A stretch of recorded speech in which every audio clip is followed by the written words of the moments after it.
Bienvenido a la Iglesia Dios Admirable. Si te encuentras en Maracaibo o sus alrededores, puedes visitarnos en nuestra sede en la urbanización Canaima, diagonal a Fuerzas Armadas. Todos los martes nos reunimos a las 5 de la tarde en la iglesia en el servicio de oración. Los jueves te invitamos a conectarte por aquí por Facebook y por YouTube a las 5 de la tarde al estudio bíblico con nuestro amigo Malvin Delgado. Todos los sábados los niños también tienen una cita a través de Facebook y YouTube a las 11 de la mañana en el Club de Sembradores con Ana Yolanda desde Medellín. Aprenderán sobre la palabra de Dios a través de actividades muy divertidas. Los domingos te esperamos en la iglesia en cualquiera de nuestros 2 servicios presenciales, el primero a las 9 de la mañana y el segundo a las 11:30 de la mañana. Recuerda que estamos ubicados en la urbanización Canaima, diagonal a Fuerzas Armadas. En la iglesia contamos con estacionamiento seguro y cuidado para los niños. Si no puedes acompañarnos de forma presencial, te invitamos a conectarte a las 4 de la tarde a Facebook y a YouTube al servicio online. Y recuerda, en la iglesia Dios Admirable hay un lugar para ti.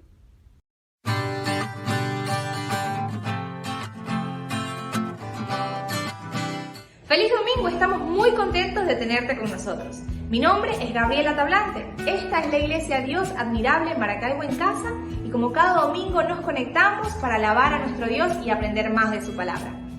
El día de hoy, el pastor Elías Núñez continúa con la serie La Escuela del Dolor. La semana pasada comenzamos a aprender sobre Job, un personaje que a pesar de haberlo perdido todo, demostró verdadera devoción a Dios. Si no pudiste ver esta enseñanza, te invito a buscarla en nuestro canal de YouTube o en nuestra página de Facebook. ¿Qué es para ti el sufrimiento? Deja tu respuesta o tus pensamientos en los comentarios, porque vamos a seguir indagando en este tema que genera tantas preguntas en nuestra vida. Y te animo a compartir esta transmisión con otras personas para que puedan conocer a Jesús y aprender más de Él. Vamos a escuchar esta próxima alabanza a nuestro Dios. Nos vemos en breve.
Contigo, esto es la Iglesia Dios Admirable en Maracaibo en casa y hoy nuestro pastor Elías Núñez nos compartirá la segunda parte de la Escuela del Dolor.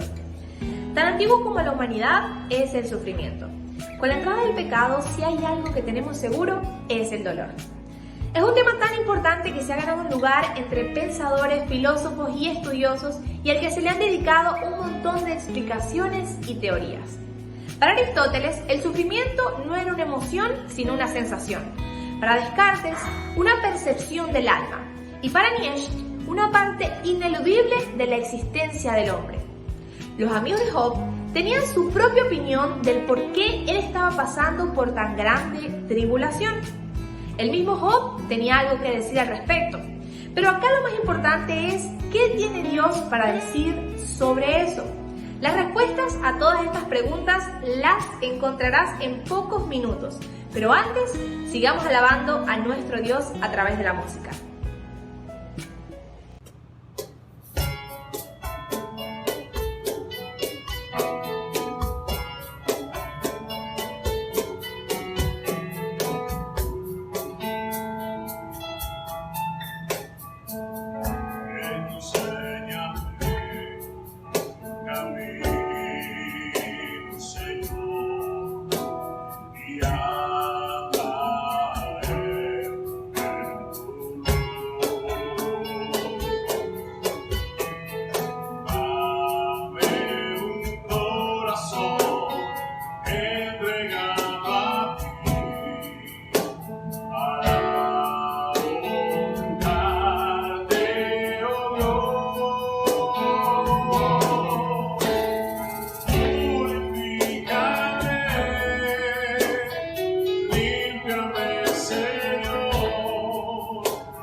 Cualquier persona que haya compartido tiempo con alguien que está sufriendo sabe lo difícil que es permanecer callado, permanecer en silencio, sin tratar de darle una respuesta, un consejo, una explicación a esa persona.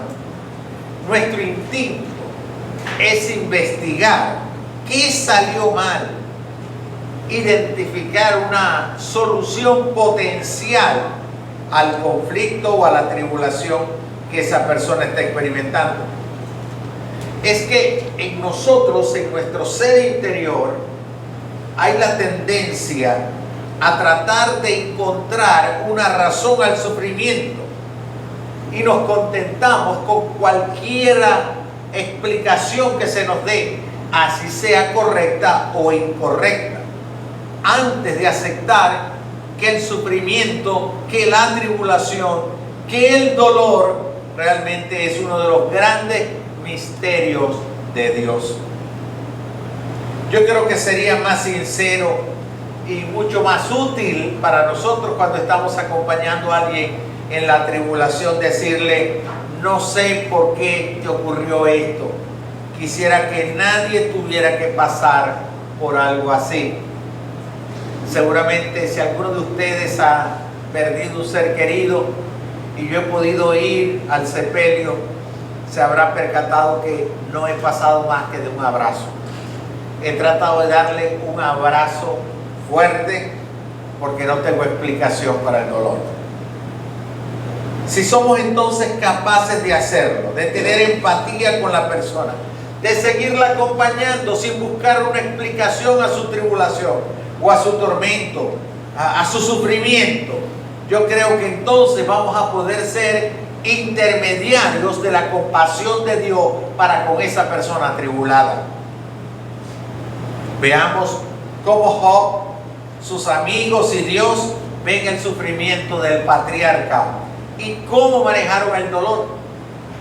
Porque tanto Job como sus amigos, como Dios, manejó la tribulación, el sufrimiento bajo perspectivas totalmente diferentes. Veamos cómo concebían los amigos de Job el sufrimiento. Es largo el pasaje, desde el capítulo 4 de Job hasta el capítulo 27. Estamos hablando de ese diálogo que se está dando entre los amigos y Job. La teología de los amigos de Job era responsabilizar al patriarca de su desgracia.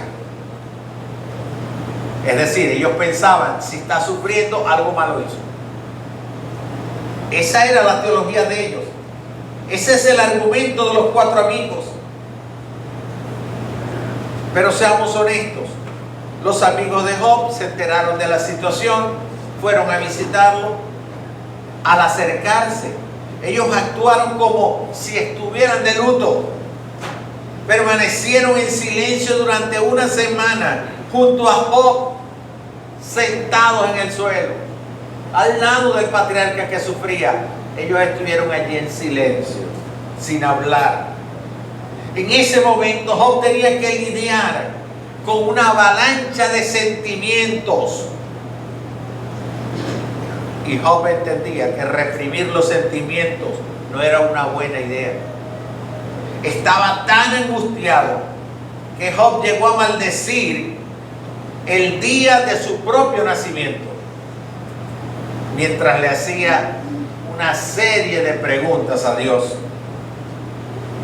Luego de ese silencio de 7 días, cuando Job se siente en libertad para hablar de sus emociones y de cómo él podía sentirse, entonces los amigos de Job comenzaron a hablar también. Y es aquí donde fallaron. Cuando guardaron silencio, obraron bien. Cuando hablaron, fallaron. En lugar de limitarse a escuchar a su sufrido amigo, a tratar de consolarlo, se dedicaron a reprender a Job. De hecho, que su consuelo, entre comillas, sirvió para empeorar más a Job, la parte emocional de Job. Fueron 4 los amigos que lo visitaron. El primero fue Elifaz, y fue el que rápidamente respondió a la angustiada lamentación de Job. Job 4, capítulo 4 y versículo 5. Básicamente, Elifaz basó su argumento en la experiencia y en la tradición.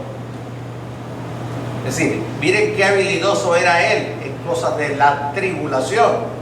Basa en la experiencia y en la tradición. ¿Y qué es lo que le dice a Job? No me vayas a decir que quien hace lo bueno sufre y acaba mal. No me vayas a decir que quien hace lo bueno sufre y acaba mal.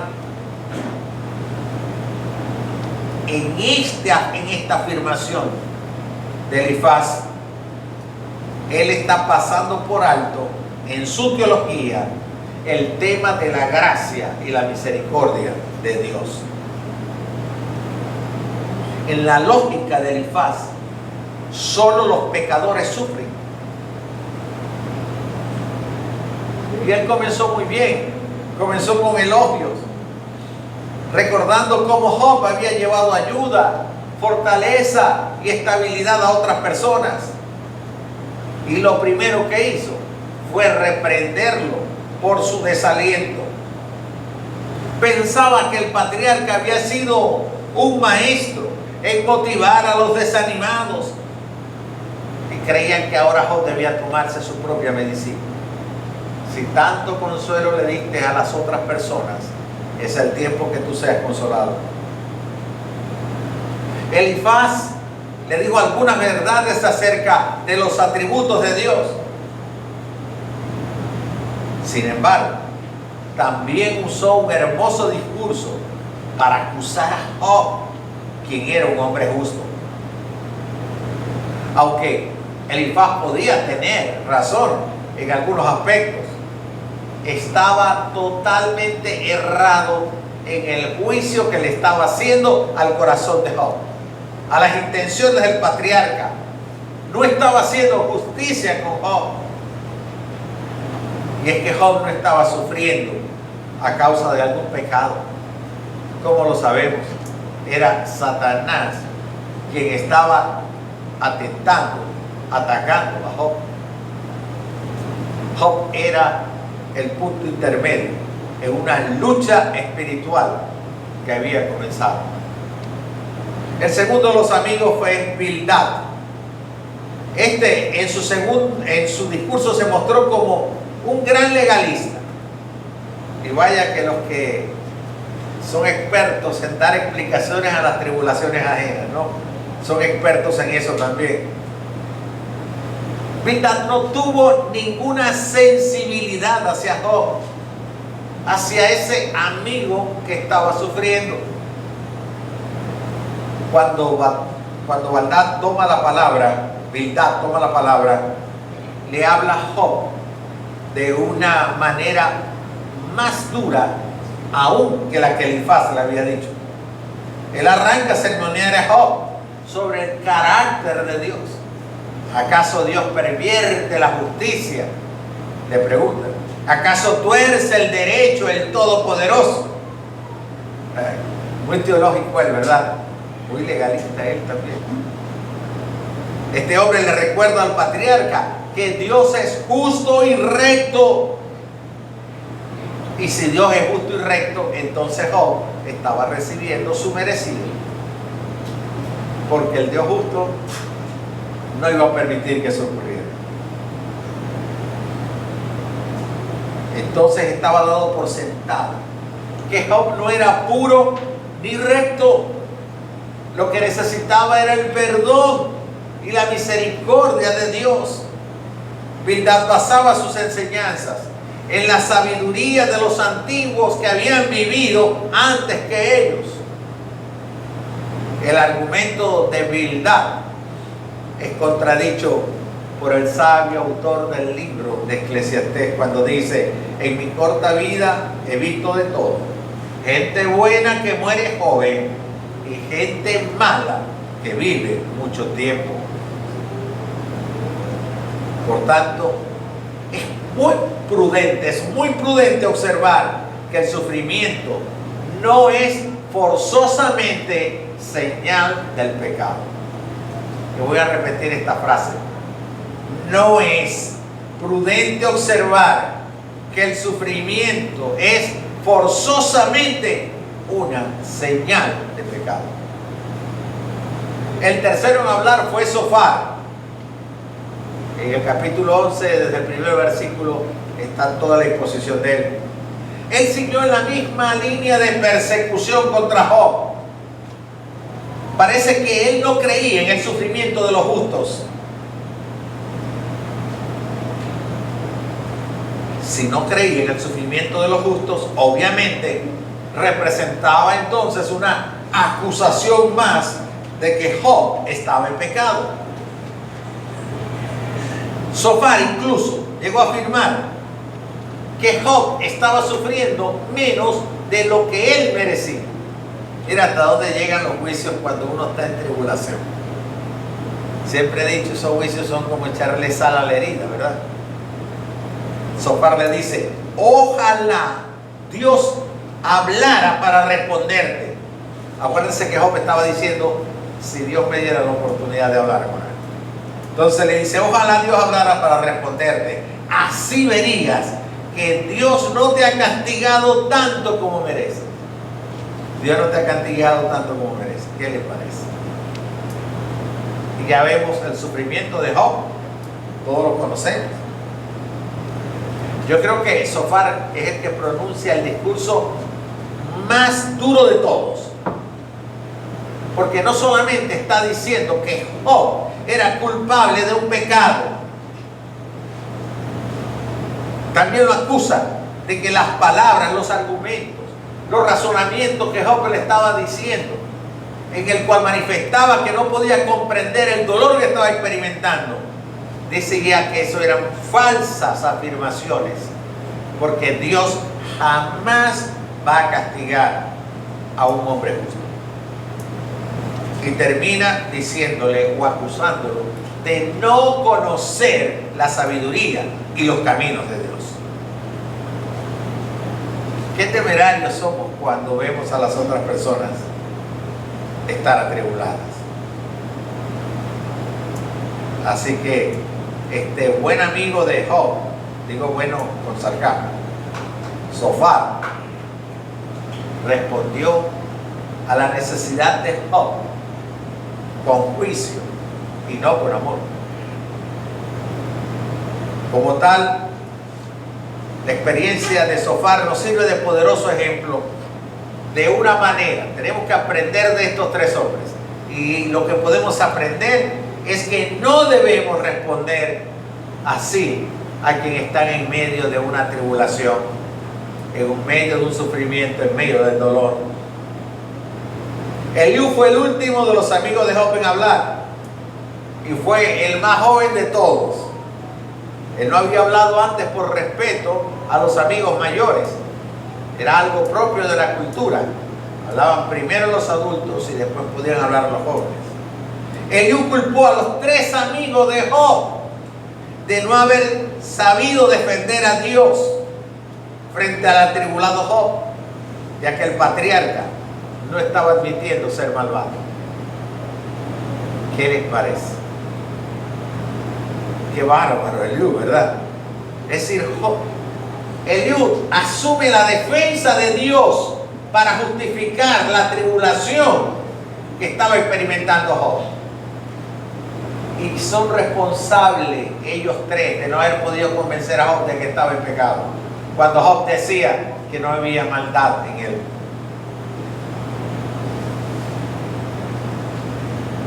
El nuevo elemento que maneja Eliú en la información para hablar de sabiduría con los otros amigos es que no habían podido hacerlo como él era. Miren, capítulo 36, versículo 4.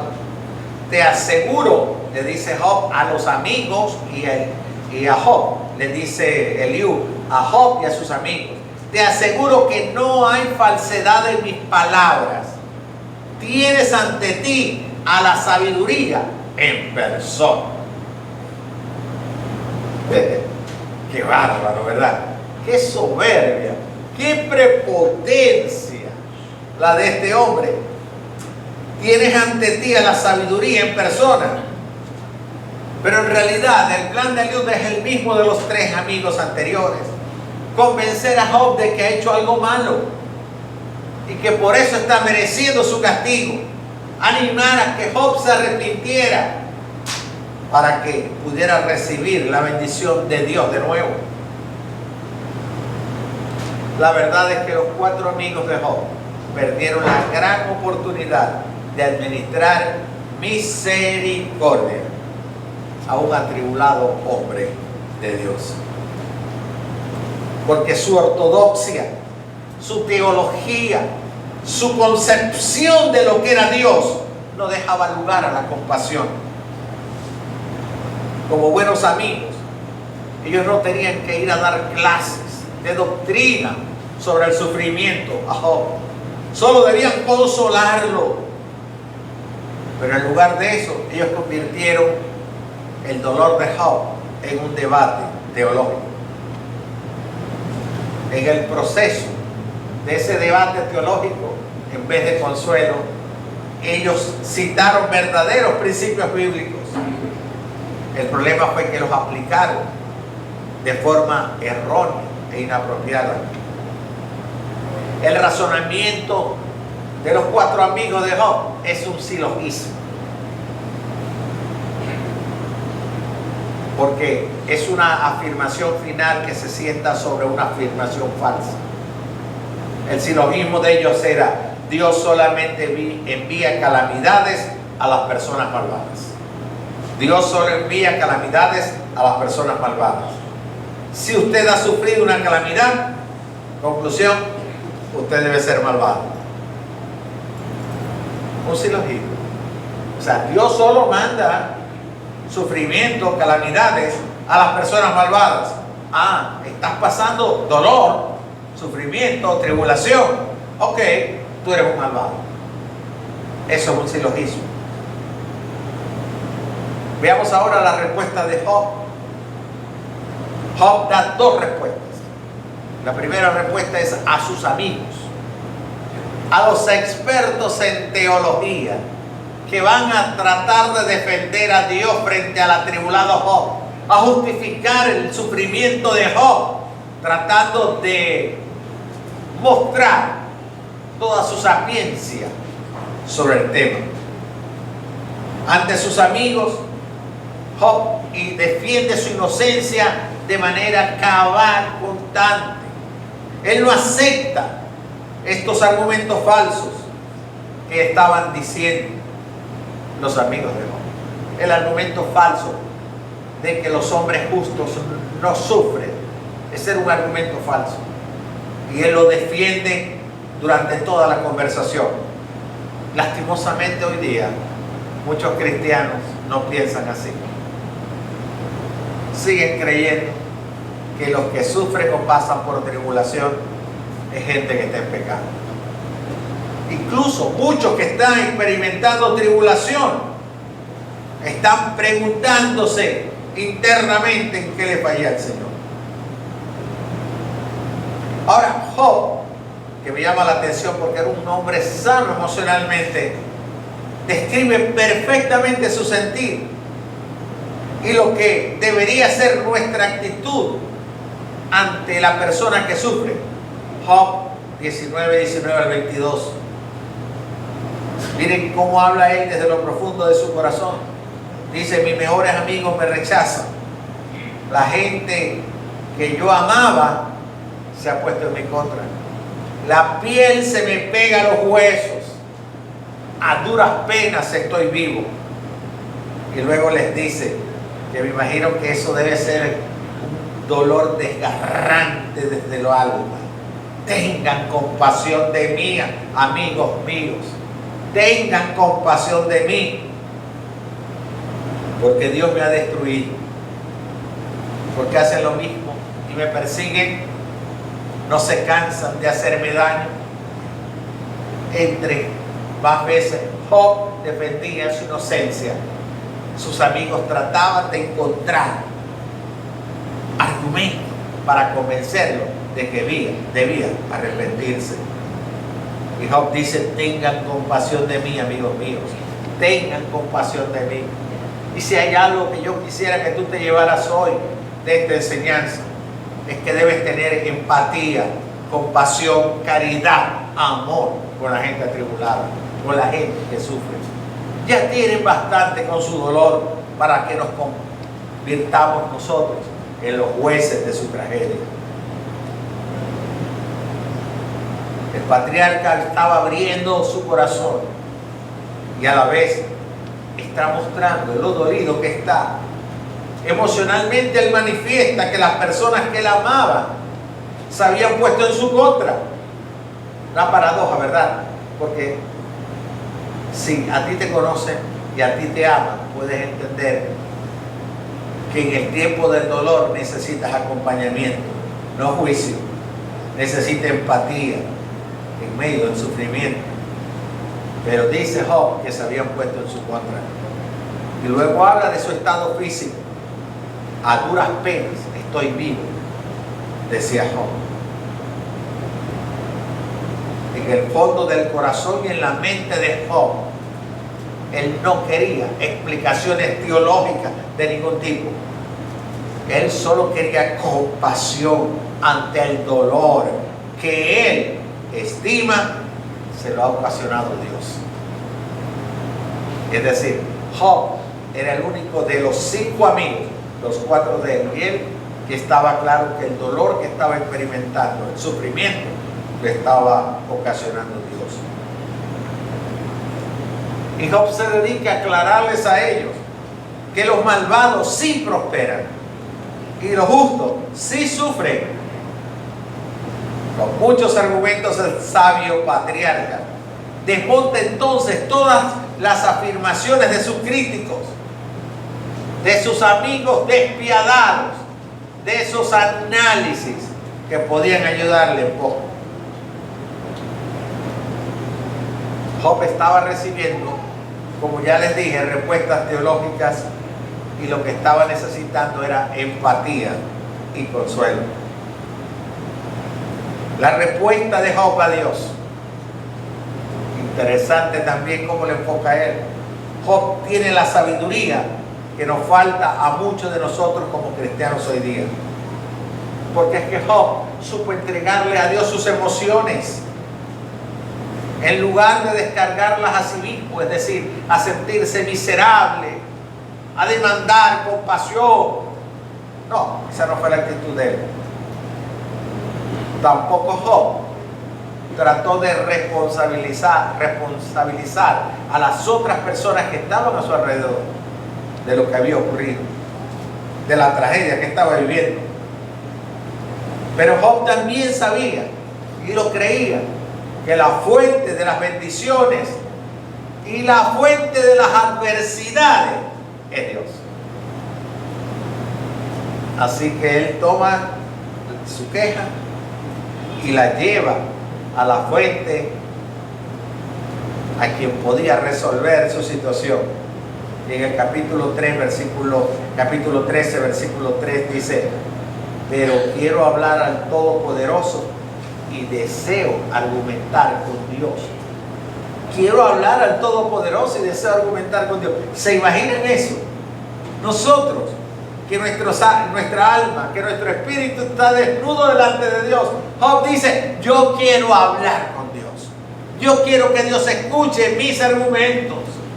Es que Job estaba preparado para defender su caso ante Dios.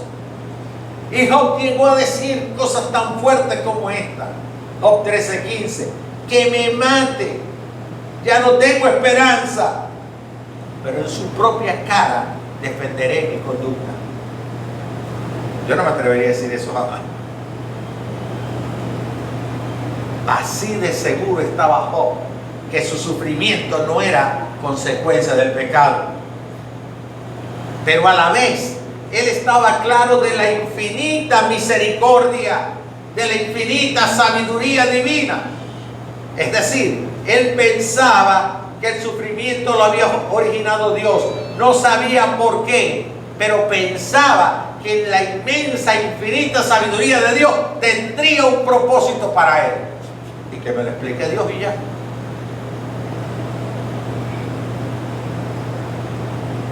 Job lo que está diciendo es que él no entiende los caminos de Dios, pero sabe que el Todopoderoso hace grandes cosas, inescrutables maravillas.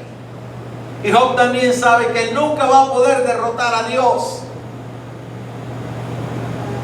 En el capítulo 9, Job dice: Dios es muy sabio y su poder es muy grande. ¿Quién se ha enfrentado a él sin salir lastimado? ¿Quién se ha enfrentado a Dios sin salir lastimado? Job sabe que su angustia se tiene que manifestar de alguna manera. Y él entiende que debe orientar su dolor hacia Dios. Porque Dios podía manejar fácilmente el dolor de Job y dirigir ese dolor hacia sí mismo o contra aquellos a quien él amaba. No tenían tampoco la posibilidad de resolverlo. Entonces podemos resumir la teología de Job. sobre el sufrimiento en 3 ideas centrales. Las 3 ideas de la teología de Job sobre el sufrimiento. A veces los malvados prosperan y los justos sufren. A veces los malvados prosperan y los justos sufren. Dios es la fuente de las bendiciones y de las adversidades. Y la tercera cosa, solo Dios puede darnos descanso en medio del dolor. Qué centrado estaba Job en el Señor en medio de sus pruebas. A veces los malvados prosperan y los justos sufren. De pronto a mí me tocó ese a veces, diría él, ¿no? Dios es la fuente de las bendiciones y de las adversidades. Y en tercer lugar, solo Dios puede darnos descanso en medio del dolor. Ahora veamos las respuestas de Dios. La teología de Dios, no sé si llamarlo así, si es apropiado el término. La respuesta de Dios tanto a los amigos de Job como al propio Job. Es que el Señor se relaciona de manera distinta ante Job como ante los amigos de Job, porque las perspectivas de los amigos de Job eran totalmente diferentes a las perspectivas del patriarca. A los amigos de Job el Señor los reprende y los penaliza. Los reprende y los penaliza. Voy a leer rápidamente Job 42, 7 al 9. Cuando el Señor terminó de hablar con Job, le dijo a Elifaz de Temán: estoy muy enojado contigo y con tus amigos, porque a diferencia de Job, ustedes tienen un concepto erróneo de mí. Es decir, Dios está aceptando que el que tenía el concepto apropiado de Dios era Job. Pero tomen ahora, le dice, 7 becerros y 7 carneros, y preséntense ante mi siervo Job, y ofrezcan un holocausto por ustedes. Es decir, ofrezcan una ofrenda de arrepentimiento por ustedes. ¿Y dónde lo iban a hacer? Delante de Job. Job, mi siervo, rogará por ustedes, y yo escucharé sus palabras. Así ustedes no quedarán avergonzados por no haber hablado de mí correctamente como lo hizo Job. Y el pasaje dice que entonces fueron e hicieron lo que el Señor les ordenó. Y el Señor aceptó los ruegos de Job por sus amigos, diciéndoles: tuvieron que pedir perdón a Job, que oró por ellos. Y tuvieron que pedir perdón a Job por ellos. Es que el Señor no es amigo de los juicios apresurados o errados sobre el sufrimiento, el dolor, sobre las tormentas que puede experimentar cualquier otra persona. Así esos juicios hayan sido hechos de manera sincera. Porque yo creo que los amigos de Job estaban actuando de manera sincera, pero la cosmovisión que ellos tenían del dolor y de la tristeza y la tribulación era errada. Pero eran sinceros. Pero aún así, Dios no validó el juicio que esos hombres le hicieron. Y yo creo que los humilló totalmente al obligarlos a ir donde Job con una ofrenda que debía ser ofrecida por los pecados que ellos habían cometido al emitir sus juicios. Sería el mismísimo Job quien intercedería por ellos y Dios los perdonaría. ¿Se imaginan ustedes cómo estaba reivindicando Dios a Job delante de estos críticos juiciosos? Yo veo aquí que Job es un tipo de Cristo, ya que Job sufrió sin razón alguna y luego se convirtió en el único intercesor aceptado por Dios para perdón de los pecados. Cristo sufrió por nuestros pecados y hasta hoy solo Dios acepta la intercesión de Jesús, la muerte de Jesús como pago por nuestro pecado. ¿Qué le responde Dios a Job? La primera pregunta que Dios le hace a Job es profundamente teológica. Dios le pregunta a Job: ¿dónde estabas tú cuando yo echaba los cimientos de la tierra? Dímelo si tienes inteligencia. ¿Dónde estabas tú cuando yo echaba los cimientos de la tierra? Dímelo si tienes inteligencia. Lo que Dios pretende es mostrar su autoridad sobre la total creación. Es decir, yo soy el creador y tú eres la creación. ¿Cómo entonces tú vas ahora a cuestionarme mis actos? Vas a cuestionar mis acciones. No lo puedes hacer. Es lo que el Señor de manera clara le está dejando en la mente y en el corazón de Job. Y Dios luego le pregunta a Job: ¿quién ha puesto sabiduría en lo más íntimo de tu ser, o ha dado a la mente inteligencia? ¿Qué le está diciendo Dios a Job?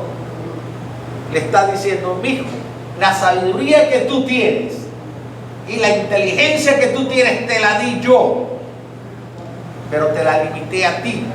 Así que no pretendas que con tu sabiduría y con tu inteligencia vas a entender mis planes, porque no lo vas a poder hacer.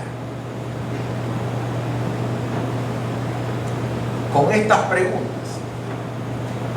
Dios está haciéndole ver a Job que la búsqueda del conocimiento del ser humano tiene sus límites, que hay cosas que nosotros con nuestra inteligencia, con nuestra capacidad, con nuestra sabiduría, jamás podremos entender de lo que ha ocurrido en nuestra vida.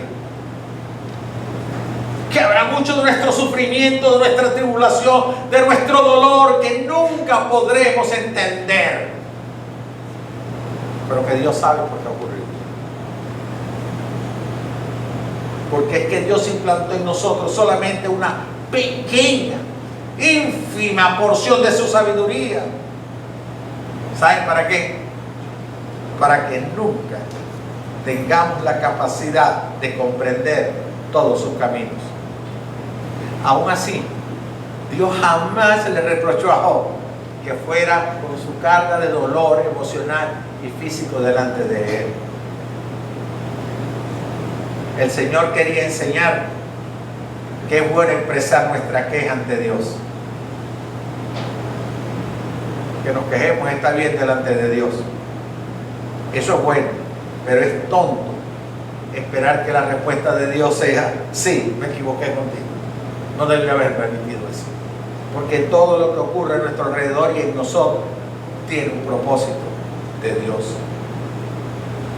Llevar nuestras quejas ante Dios es algo bueno. Lo encontramos en el libro de Job, lo encontramos en los Salmos, lo encontramos en el libro de Habacuc, que fueron libros inspirados por Dios y que nos enseñan que podemos acercarnos a Dios en tiempos difíciles de sufrimiento, de tribulación, aun cuando no podamos encontrar una respuesta a lo que está ocurriendo. Y miren lo último que ocurre con Job. Job 42, 11 en adelante. Entonces, toda la gente que lo había conocido desde antes, de Job estamos hablando, compartieron su dolor y lo consolaron por todo el mal que el Señor lo había dejado sufrir. El Señor bendijo la última parte de la vida de Job, más que la primera. Más que la primera. Cuando nadie fue a su encuentro, solo 4 amigos para juzgarlo, ahora el Señor reivindica la moral de Job y dice que toda la gente que lo había conocido desde antes compartieron su dolor. Y es que todas es todas, ¿sabes? Porque ahora hay ahora tendencia a que todo no es todo, pero cuando les conviene todo es todo, y cuando les conviene no es todo. Pero para mí, cuando Dios habla de que todo es todo, y cuando Él dice que toda la gente que lo había conocido desde antes compartieron su dolor, Dios entonces reconoció la fidelidad de Job de 2 maneras.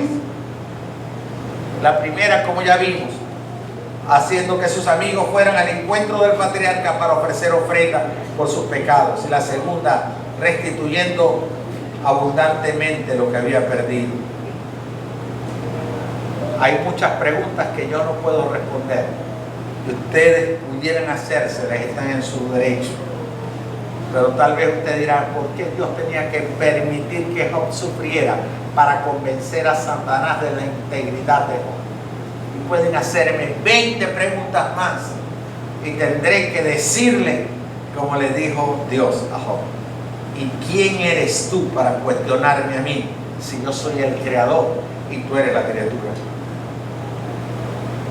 A través de este sufrimiento experimentado por Job, podemos aprender entonces que Dios como creador no tiene que darle ningún tipo de explicaciones a su creación.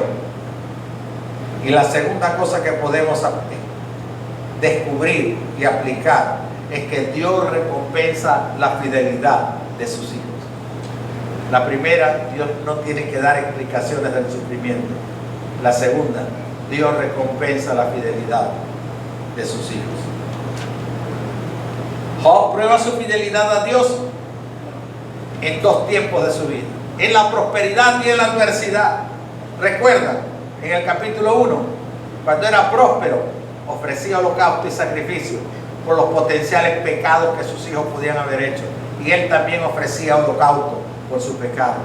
Y cuando llega la adversidad, él también reconoce a Dios. Esto debe ser un ejemplo para nosotros. El libro del Apocalipsis, el último libro de la Biblia, nos dice: todos en el mundo tendrán dificultades y sufrimientos. Y todos, como ya le he dicho, es todos también. Todos en el mundo tendrán dificultades y sufrimientos. Y dice el Señor: pero a ti te protegeré, porque tú me obedeciste cuando te ordené que no dejara de confiar en mí. En medio del dolor y de la tribulación, Dios es nuestro guardador si confiamos en Él. Si no dejamos de confiar en Él, si en lugar de comenzar a cuestionar el dolor y la tribulación o buscar explicaciones a nuestro dolor o la tribulación, podemos decirle al Señor: Señor, no sé por qué estoy viviendo esta situación, pero sé que tú eres fiel y que tú estarás conmigo. Así que Dios nos ha prometido dos cosas: tendremos dificultades y sufrimiento, y tendremos protección si confiamos en Él. El jueves pasado, yo acostumbro los jueves reunirme con unos pastores amigos que son mis mentores, y estaba hablando del tema. Y este pastor amigo perdió a uno de sus hijos durante la pandemia del COVID. Era quien más le ayudaba en las transmisiones en aquel momento. Y fue un tiempo doloroso para él. Yo puedo, de 1 a 100, entender el dolor de él en sí, porque viví parte de esa tragedia cuando Daniel enfermó del COVID de manera grave el año pasado. Y yo me vi retratado en aquella foto de aquel pastor amigo que había perdido a sus hijos. Y cuando le comenté lo de la enseñanza sobre el dolor y le hice algunas preguntas de orden bíblico, teológico, él me regaló un poema y me dijo: este poema lo compuse cuando mi hijo partió para estar con el Señor. Y me muestra cuando un hombre confía plenamente en Dios, aún una de las peores tragedias, que es ver morir a los hijos. Y el poema dice: cuando el dolor habla, el alma escucha bien, escucha claro. El dolor dice lo que dice, es sincero, nada oculta, ni se reserva. Lo dice todo de una vez, lo dice sin preocuparse. A veces exagera, es desmedido. El dolor cree siempre tener la razón. No tiene prisa, el tiempo es suyo. Su deseo es quedarse, es habitar. Todo lo toca, como que sabe que en todo y en todos tendrá un lugar. No tiene dueño ni señor. Se pertenece a sí mismo. Anda por allí y no es un vagabundo. Anda por allí ocupándose. Es intencional. No toca puertas, no pide permiso, tampoco espera. El dolor no conoce la misericordia y encuentra en el amor sus oportunidades. No hay mentiras en el dolor, pero no todo lo que dice es verdad. Qué convicción tan grande y profunda en Dios, de un hombre que no estaba haciendo teología barata, que estaba experimentando el dolor. Y él dice, no toca puertas, no pide permiso, tampoco espera. Y yo sé que el dolor en tu vida tocó tu puerta más de una vez. No te pidió permiso, tampoco esperó, tampoco conoció la misericordia y encontró en tu amor una oportunidad para lacerar tu corazón. Por eso podemos aprender de Job las dos grandes enseñanzas. Siempre podremos sufrir, tener tribulaciones y dolor, y siempre la única medida que podremos hacer es ir a la presencia de nuestro Dios y poner ese dolor, esa tribulación, esa angustia en sus manos. Padre eterno, te alabamos y te glorificamos. Te damos gracias por el ejemplo de Job, por la enseñanza de él. Gracias, Señor, porque ese hombre justo sufrió para que hoy podamos entender nuestras tribulaciones. Gracias, Señor, porque así como consolaste a Job y pudiste darle bendición a Job después de su tribulación, sabemos, Señor, que también tú nos darás a nosotros bendiciones, consuelo en medio de la tribulación.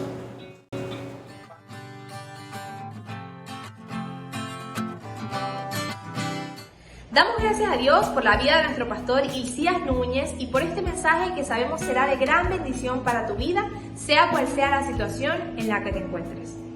Antes de despedirnos, quisiera dejarte con un versículo que se encuentra en 1 de Pedro 5:10, que dice así: pero después que ustedes hayan sufrido por un poco de tiempo, Dios los hará perfectos, firmes, fuertes y seguros. Es el mismo Dios que en su gran amor nos ha llamado a tener parte en su gloria eterna en unión con Jesucristo. El sufrimiento y las pruebas pueden ayudarte y fortalecer tu caminar con Cristo. Nos vemos en una próxima oportunidad. Que Dios te bendiga.